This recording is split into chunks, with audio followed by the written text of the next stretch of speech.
Tűfóbiája van? Ön is fél a fogászati beavatkozásoktól? Erre is van egy jó megoldás. El tudjuk végezni a kezeléseinket altatásban is. Ehhez egy aneszteziológus csapat áll a segítségünkre.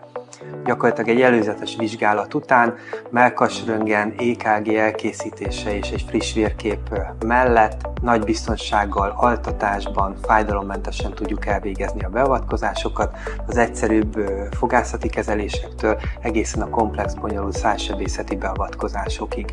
Szoktunk mindenképpen törekedni arra, hogy menet közben oldjuk ezt a meglévő fóbiát, és a későbbiekben lehetőség legyen altatás nélküli kezelésre is. Nagyon gyakran a pácienseink az első lépések után, egy-egy altatás után már át tudnak térni a normális altatás nélküli kezelésre is, de amennyiben szükséges, ez többször megismételhető és biztonsággal elvégezhetőek a beavatkozások.